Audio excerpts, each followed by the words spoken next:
Hello my dear friends. तो आप लोगों को अपना यूट्यूब चैनल ऑनलाइन टीचिंग अड्डा प्लेटफॉर्म में स्वागत है।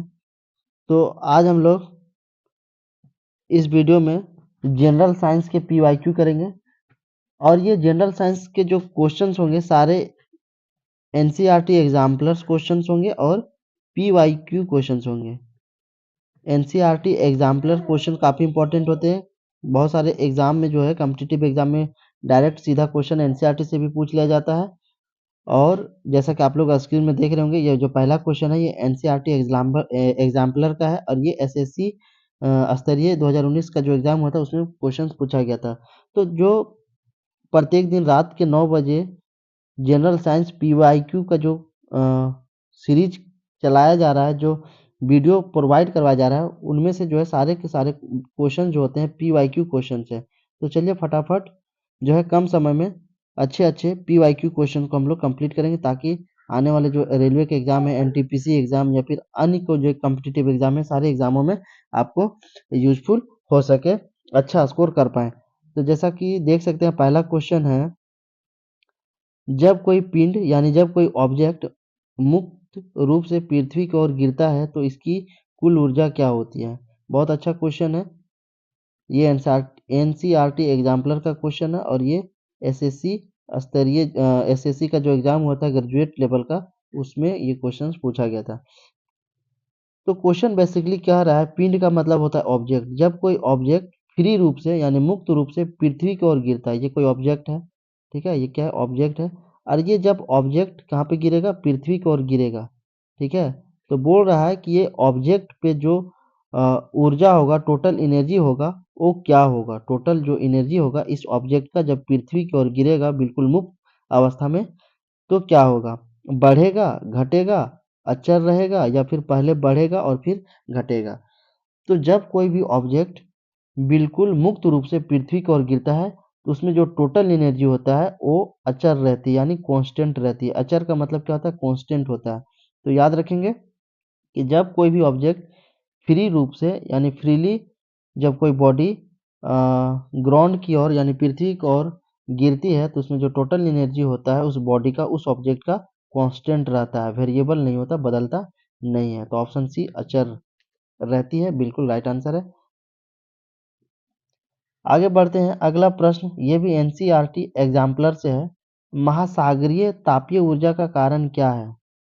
तो महासागरीय तापीय ऊर्जा का जो कारण होता है, महासागर में विभिन्न स्तरों पर ताप में अंतर। महासागर जो होते हैं उसमें विभिन्न लेवल पे, डिफरेंट लेवल पे टेम्परेचर में डिफरेंस होता है। तो टेम्परेचर डिफरेंस होने की वजह से जो है महासागरीय तापीय ऊर्जा जो होता है, थर्मल एनर्जी जो होता है, उसमें ऊर्जा का जो कारण होता है, महासागरीय तापीय ऊर्जा जो होता है उसका कारण क्या होता है, क्योंकि महासागर में विभिन्न स्तरों पर ताप में अंतर होता है। तो ऑप्शन बी बिल्कुल राइट आंसर होगा। आगे बढ़ते हैं, अगला प्रश्न है, सौर कुकर को सौर कुकर का कौन सा भाग पौधा घर प्रभाव के लिए उत्तरदायी है। तो राइट आंसर होगा कांच का सीट, है ना, कांच का जो सीट होता है ये इसका बिल्कुल राइट आंसर होगा। अगला प्रश्न, पवन चक्की में उत्पन्न होता है। तो पवन चक्की में क्या उत्पन्न होता है, ये भी एनसीईआरटी एग्जाम्पलर है।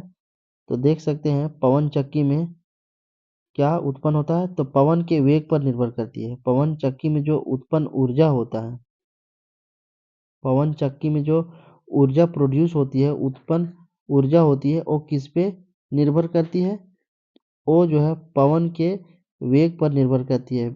वेलोसिटी ऑफ एयर, यानी एयर का जो वेलोसिटी होता है उस पे डिपेंड करता है ना। तो याद रखेंगे पवन चक्की में जो ऊर्जा एनर्जी प्रोड्यूस होता है वो डिपेंड करता है वेलोसिटी ऑफ एयर पे।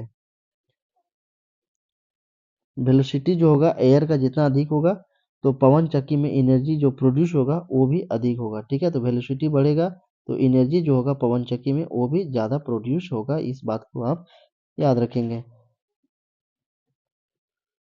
अगला प्रश्न है, किसी जल विद्युत शक्ति संयंत्र में अधिक विद्युत शक्ति उत्पन्न की जा सकती है यदि जल अधिक ऊंचाई से गिराया जाए, क्योंकि क्योंकि विद्युत उत्पन्न करने के लिए अधिक स्थितिज ऊर्जा उपलब्ध हो जाती है। इसका राइट आंसर कौन सा होगा कि विद्युत उत्पन्न करने के लिए अधिक स्थितिज ऊर्जा की आवश्यकता होती है। इसीलिए जो होता है जल विद्युत शक्ति संयंत्र में अधिक विद्युत शक्ति उत्पन्न की जा सकती है, क्योंकि इसमें जल जो होता है अधिक ऊंचाई से गिरता है। क्योंकि स्थितिज ऊर्जा क्या होता है, जिसे पोटेंशियल एनर्जी कहा जाता है। पोटेंशियल एनर्जी का जो फॉर्मूला होता है mgh। देख सकते हैं पोटेंशियल एनर्जी जो है किस पे डिपेंड कर रहा है। पोटेंशियल एनर्जी जो है आपका हाइट पे डायरेक्टली प्रोपोर्शनल, हाइट जो है ऊंचाई पर डायरेक्ट डिपेंड कर रहा है।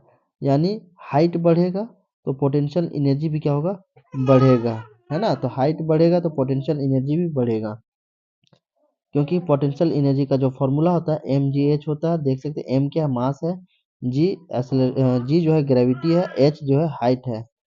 तो हाइट पे डिपेंड कर रहा है पोटेंशियल एनर्जी, इसीलिए जो है विद्युत उत्पन्न करने के लिए अधिक स्थितिज ऊर्जा उत्पन्न हो जाते हैं, क्योंकि जल जो होता है अधिक ऊंचाई से गिरता है। जब अधिक ऊंचाई से गिरेगा तो पोटेंशियल एनर्जी भी क्या होगा, अधिक होगा। तो ऑप्शन बी राइट आंसर है। अगला प्रश्न है प्रश्न संख्या 6। क्वेश्चन क्या पूछा जा रहा है, पवन शक्ति के संदर्भ में असत्य प्रकथन का चयन करें। पवन शक्ति के संबंध में कौन सा जो बात है, कौन सा ऑप्शन जो है गलत है। आपको गलत ऑप्शन सेलेक्ट करके बताना है। आपको गलत जो ऑप्शन जो है दिए हुए हैं ऑप्शन में, उसको बताना है क्या गलत है। खुले स्थानों पर न्यूनतम पवन ऊर्जा की अपेक्षा की जाती है। जी बिल्कुल। अधिक ऊंचाई वाले स्थानों पर पवनों की स्थितिज ऊर्जा पवन शक्तियों का स्रोत होती है। ये बात गलत कहा गया है। पवन चक्की की पंखुड़ियों से टकराने वाली पवनें जो है पवन चक्की में घूर्णन उत्पन्न करती है। इस प्रकार प्राप्त घूर्णन का उपयोग किया जाता है। जो पवन चक्की की जो पंखुड़ी होती है, जो फैन्स लगे होते हैं, ठीक है, जो फैन लगे होते हैं, पंखे लगे होते हैं पवन चक्की में, जैसे ही हवा से टकराती है तो ये फैन जो होते हैं क्या होते हैं, रोटेट होते हैं। और रोटेट होने की वजह से जो है उसमें घूर्णन होता है, रोटेशन होता है, और रोटेशन एनर्जी प्रोड्यूस होता है। ये भी बात सही है। ऑप्शन डी क्या कहा जा रहा है, पवन चक्की की पंखुड़ियों के घूर्णन की ऊर्जा के उपयोग की एक संभावित विधि विद्युत जनित के टरबाइन को घुमाता है, और जो एनर्जी प्रोड्यूस होता है उसको टरबाइन घुमाने के लिए यूज किया जाता है। ये भी बात क्या है, बिल्कुल सही कहा जा रहा है। तो ऑप्शन बी जो था गलत था, और इसीलिए जो ऑप्शन बी है ये इस क्वेश्चन का राइट आंसर होगा, क्योंकि ऑप्शन में गलत ही पूछा, क्वेश्चन में गलत ही पूछा गया था। अगला प्रश्न है, बांध के संग्रहित जल में कौन सा एनर्जी होती है। बांध जो होता है, जैसे देखे होंगे, उसमें जमा पानी होता है। हर कोई जाते हैं, बांध जाते होंगे नहाने के लिए सुबह। तो बांध का जो पानी होता है क्या होता है, जमा होता है। तो उस बांध के जो पानी है उसमें कौन सा एनर्जी होता है, कोई ऊर्जा नहीं होती है। विद्युत ऊर्जा होती है, गतिज ऊर्जा होती है, स्थितिज ऊर्जा होती है। तो राइट आंसर होगा स्थितिज ऊर्जा होती है। बांध में जो जमा पानी होता है उसमें पोटेंशियल एनर्जी यानी स्थितिज ऊर्जा होती है। Option D will be the right answer. कोई कार किसी समतल सड़क पर त्वरित होकर अपने आरंभिक वेग का 4 गुना वेग प्राप्त कर लेती है। इस प्रक्रिया में कार की स्थितिज ऊर्जा क्या होगी। देखिए क्वेश्चन क्या पूछा जा रहा है, पहले क्वेश्चन को समझिए। कोई कार जो है किसी समतल सड़क पर, प्लेन रोड पर एक्सेलरेट होकर अपने आरंभिक वेग यानी इनिशियल वेलोसिटी का 4 गुना हो जाता है। मान के चलिए कोई कार है जिसका इनिशियल वेलोसिटी क्या है, x है, तो एक्सेलरेट होने के बाद क्या हो जाता है, 4x हो जाता है, क्योंकि 4 गुना वेग प्राप्त कर लेती है। तो इस प्रक्रिया में कार की जो स्थितिज ऊर्जा होगी, कार का जो पोटेंशियल एनर्जी होगा, उसमें क्या होगा, बदलाव होगा कि नहीं होगा। तो आपके ऑप्शन दिए गए हैं, परिवर्तित नहीं होगी, आरंभिक ऊर्जा की दोगुनी हो जाती है, आरंभिक ऊर्जा की 4 गुनी हो जाती है। ऑप्शन डी आरंभिक ऊर्जा का 16 गुना हो जाता है। जी नहीं, ऑप्शन ए परिवर्तित नहीं होती, चेंज नहीं होता है ना। वेलोसिटी चेंज हो जाएगा, इनिशियल वेलोसिटी अगर 4 गुना 6 गुना भी हो जाएगा, तब भी जो कार की स्थितिज ऊर्जा होगी, पोटेंशियल एनर्जी, वो चेंज नहीं होगा, कांस्टेंट ही रहेगा।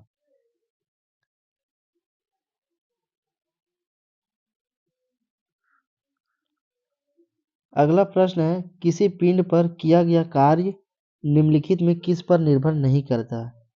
किसी ऑब्जेक्ट पर काम किया गया है तो वो कार्य किस पर निर्भर नहीं करता है? तो पिंड का आरंभिक वेग पर निर्भर नहीं करता, विस्थापन पर तो निर्भर करता है। विस्थापन पर निर्भर करता है। लगाया गया जो बल होता है उस पर भी डिपेंड करता है। बल एवं विस्थापन के बीच के जो कोण है उस पर भी डिपेंड करता है। पिंड का जो आरंभिक वेग है, इनिशियल वेलोसिटी, उस पर डिपेंड नहीं करता है। बाकी इन तीनों ऑप्शंस जो दिए गए हैं, इसमें किसी ऑब्जेक्ट पर अगर कार्य किया जाए तो इन तीनों जो फैक्टर्स है उस पर डिपेंड करता है।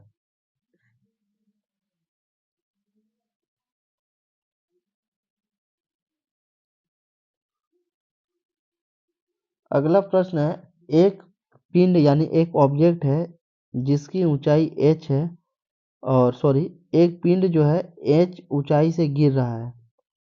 h/2 ऊंचाई से गिरने के बाद इसमें क्या होगी? बहुत अच्छा प्रश्न है। कोई ऑब्जेक्ट है, ठीक है, जो कि क्या हो रहा है, h हाइट से गिर रहा है, और जब इसका हाइट को आधा कर दिया जाए तो इस ऑब्जेक्ट पे कौन सी एनर्जी डेवलप होगी? केवल स्थितिज ऊर्जा? जी नहीं। केवल गतिज ऊर्जा? ये भी ऑप्शन नहीं होगा। आधी स्थितिज और आधी गतिज ऊर्जा होगी। जैसे ही छोड़ेगा, मान के चलिए इस पॉइंट से ऑब्जेक्ट को क्या किया जा रहा है, छोड़ा जा रहा है h हाइट पे, तो पोटेंशियल एनर्जी क्या होता है, mgh होता है। तो जैसे इनिशियल पोजीशन में है, इस ऑब्जेक्ट पे क्या है, हाइट की वजह से पोटेंशियल एनर्जी है पहले से, और ये ऑब्जेक्ट जैसे ही गिरना स्टार्ट करेगा, इस ऑब्जेक्ट में क्या होगा, वेलोसिटी आ जाएगा, वेलोसिटी प्रोड्यूस हो जाएगा, वेलोसिटी आ जाएगा। और जब वेलोसिटी आ जाएगा तो कोई भी जो गतिशील ऑब्जेक्ट होता है उसमें कौन सी एनर्जी प्रोड्यूस होती है, काइनेटिक एनर्जी प्रोड्यूस होती है, क्योंकि काइनेटिक एनर्जी का फॉर्मूला था हाफ mv का स्क्वायर। देखिए ये ऑब्जेक्ट जब तक स्थिति पोजीशन में था, ठीक है, गिरने से पहले वाला जो पोजीशन था उसमें ऑब्जेक्ट का मास और ग्रेविटी होने की वजह से जो है h हाइट पे होने की वजह से इसमें पोटेंशियल एनर्जी डेवलप हुआ था। लेकिन ये ऑब्जेक्ट जैसे ही h हाइट से नीचे गिरेगा, इसमें वेलोसिटी डेवलप हो जाएगा, और वेलोसिटी और मास होने की वजह से इस ऑब्जेक्ट में क्या हो जाएगा, काइनेटिक एनर्जी डेवलप हो जाएगा। इसीलिए हम कह सकते हैं कि क्या होगा, आधी स्थितिज ऊर्जा होगी और आधी गतिज ऊर्जा भी इस ऑब्जेक्ट में होगी। तो ऑप्शन सी क्या होगा, राइट आंसर होगा।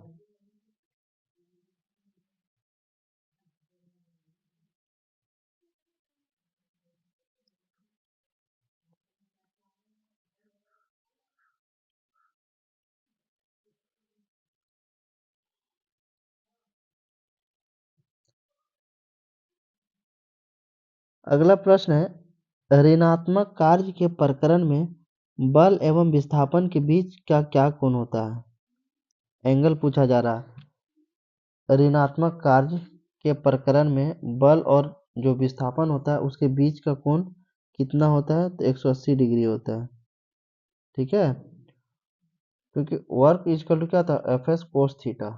एफ एस कोस थीटा और कोस 80 का जो वैल्यू होता है वो कितना होता है,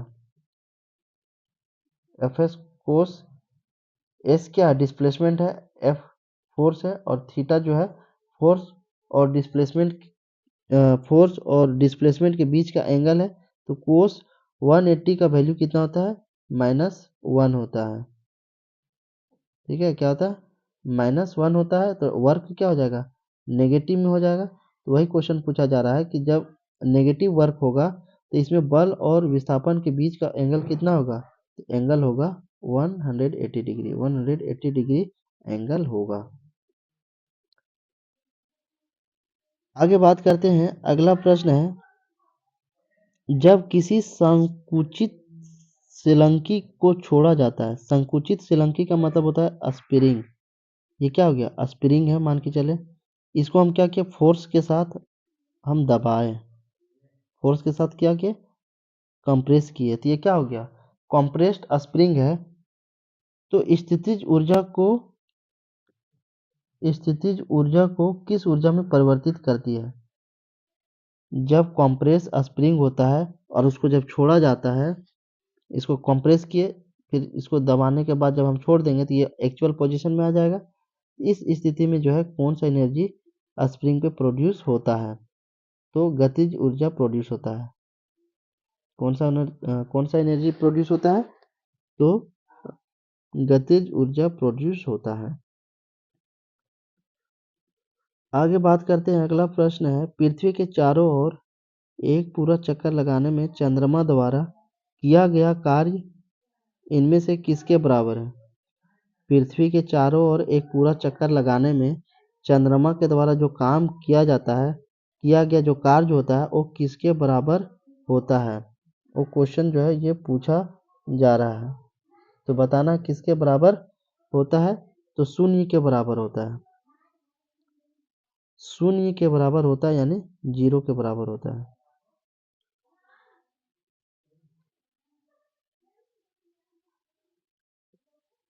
आगे बात करते हैं, यदि किसी वस्तु का वेग इसके प्रारंभिक वेग से दोगुना हो जाता है तो इसकी गतिज ऊर्जा इसकी प्रारंभिक गतिज ऊर्जा का n गुना हो जाती है, तो n का मान कितना है?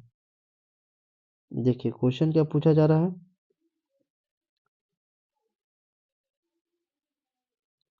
किसी वस्तु का वेग इसके प्रारंभिक वेग से दोगुना हो जाता है। पहले प्रारंभिक वेग से दोगुना हो जाता है तो इसकी प्रारंभिक गतिज ऊर्जा का n गुना हो जाती है, तो n का मान कितना होगा? मान के चलिए काइनेटिक एनर्जी का जो फॉर्मूला होता है वो लिखिए। पहले काइनेटिक एनर्जी क्या होता है? हाफ mv का स्क्वायर। अब क्या पूछा जा रहा है? इसको v1 मान लेते हैं। दोगुना हो जाता है, हाफ m दोगुना हो जाता है तो कितना हो जाएगा? देख सकते हैं, हाफ m से half m cancel, half m से हाफ कैंसल, v1 का स्क्वायर यानी 4v का स्क्वायर हो जाएगा। तो कितने टाइम्स हो गया? 4 गुना हो जाएगा, है ना, 4 गुना हो जाएगा। Option B. ऑप्शन बी जो है इस क्वेश्चन का राइट आंसर होगा। अगला प्रश्न है, किसी वस्तु के ऊंचाई से गिरने पर इसकी स्थितिज का और गतिज ऊर्जा का क्या होता है?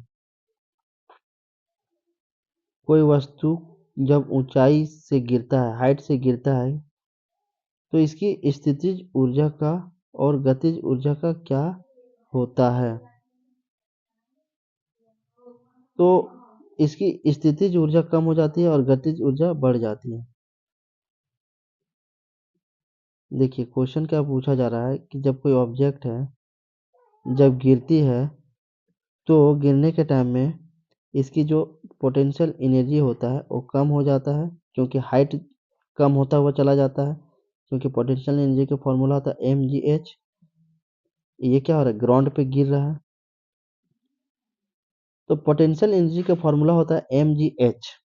mgh होता है, तो जैसे जैसे ऑब्जेक्ट नीचे की ओर गिरेगा तो हाइट क्या होगा? कम होगा। जब हाइट कम होगा तो पोटेंशियल एनर्जी भी क्या होगा? कम हो जाएगा। और दूसरा केस क्या होगा? जब ऑब्जेक्ट नीचे गिरेगा तो वेलोसिटी क्या होगा?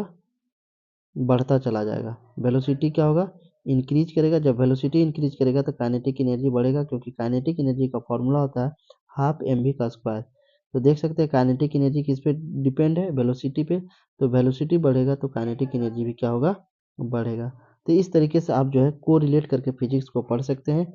क्यों स्थितिज ऊर्जा यानी पोटेंशियल एनर्जी घटा? क्योंकि हाइट जो है, ऑब्जेक्ट जैसे जैसे नीचे गिरेगा हाइट कम होगा, हाइट कम होने की वजह से पोटेंशियल एनर्जी जो होगा ऑब्जेक्ट का वो भी कम होगा।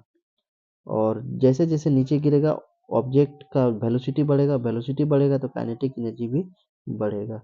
तो फाइनली ऑप्शन डी जो है इस क्वेश्चन का राइट आंसर होगा।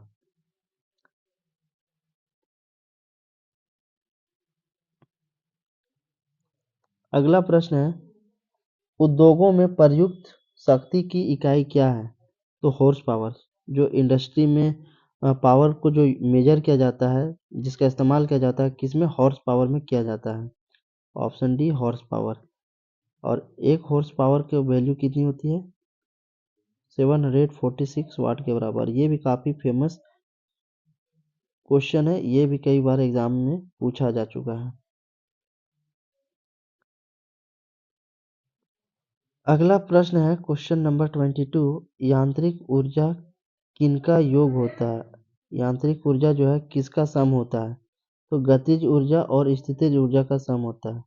गतिज ऊर्जा और स्थितिज ऊर्जा को जब जोड़ा जाता है, कंबाइंड किया जाता है, तो यांत्रिक ऊर्जा होता है, यांत्रिक ऊर्जा के बराबर होता है। ठीक है।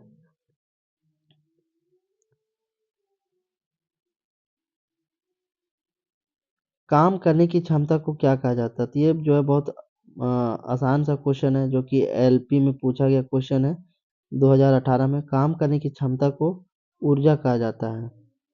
ऑप्शन ए बिल्कुल राइट आंसर होगा। नेक्स्ट क्वेश्चन है 24। किसी वस्तु द्वारा उसकी स्थिति या विन्यास द्वारा प्राप्त ऊर्जा को कहा जाता है? किसी वस्तु द्वारा उसकी स्थिति या विन्यास के द्वारा जो प्राप्त ऊर्जा होता है उसको क्या कहा जाता है?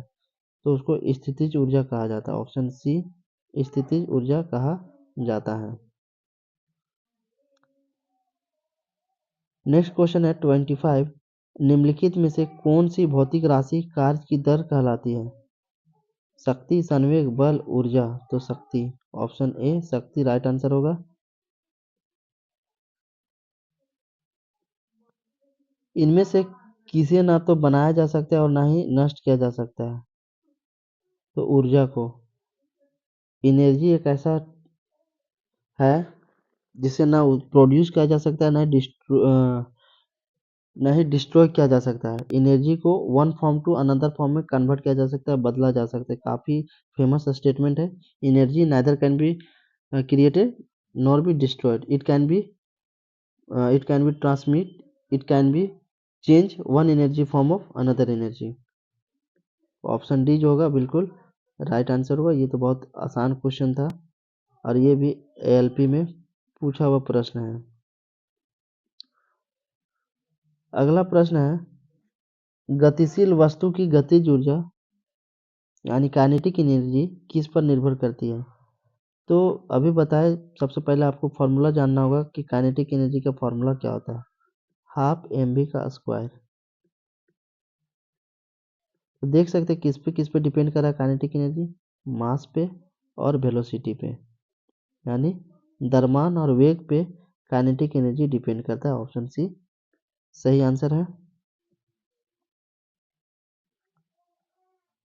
Question number 28। किसी तने हुए रबर बैंड में किस प्रकार की ऊर्जा होती है? जो तना हुआ रबर बैंड है उसमें किस प्रकार की एनर्जी होती है? तो स्थितिज ऊर्जा होती है ना, स्थितिज ऊर्जा होती है, बिल्कुल राइट आंसर है। नेक्स्ट प्रश्न है गतिज ऊर्जा किसके बराबर होता है? गतिज ऊर्जा का जो फॉर्मूला होता है वो हाफ एम बी स्क्वायर होता है, जिसे काइनेटिक एनर्जी कहा जाता है। ऑप्शन ए राइट आंसर है। अगला प्रश्न है उस विकल्प का चयन करें जो तीसरे पद के ठीक उसी प्रकार से संबंधित है जैसे कि दूसरा पद पहले पद से संबंधित है। कार्य, जूल, पावर। तो राइट आंसर कौन सा होगा? वाट है ना, सही आंसर होगा वाट। Question number 31। निम्नलिखित गतिविधियों में से किस में काम नहीं किया जाता है? निम्नलिखित गतिविधियों में से किस में काम नहीं किया गया है? अश्विन प्लेटफॉर्म पर खड़ा, इस पे जो है काम नहीं किया गया। ऑप्शन बी जो होगा सही आंसर होगा। अगला प्रश्न है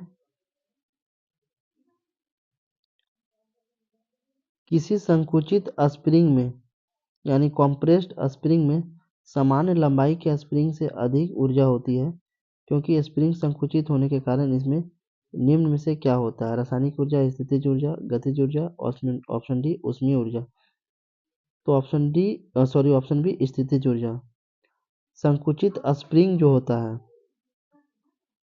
जो संकुचित स्प्रिंग होता है, कॉम्प्रेस स्प्रिंग होता है, उसमें कौन सा एनर्जी होता है? स्थितिज ऊर्जा होती है, यानी पोटेंशियल एनर्जी डेवलप होता है। आगे बात करते हैं जब कोई वस्तु बल की दिशा में 1 मीटर की दूरी पर 1 न्यूटन बल के द्वारा चलती है तो किए गए कार्य की मात्रा कितनी होगी? तो 1 जूल होगी। Option C 1 joule. 1 horse power किसके बराबर होती है? तो 1 हॉर्स पावर जो है 746 वाट के बराबर होती है। ये काफ़ी फेमस क्वेश्चन है, काफ़ी अच्छा क्वेश्चन है, क्योंकि बहुत सारे कॉम्पिटिटिव एग्जामों में पूछा गया है और ये आरआरबी एलपी टेक्नीशियन 2018 में क्वेश्चन पूछा गया था कि 1 हॉर्स पावर की जो वैल्यू होती है वो कितनी होती है, 746 वाट के बराबर होती है। इस तरीके से जो पीवाई की क्वेश्चन थे जनरल साइंस का हम लोगों ने क्या, नेक्स्ट इससे आगे हम लोग नेक्स्ट वीडियो में करेंगे, कल रात के 9 बजे करेंगे।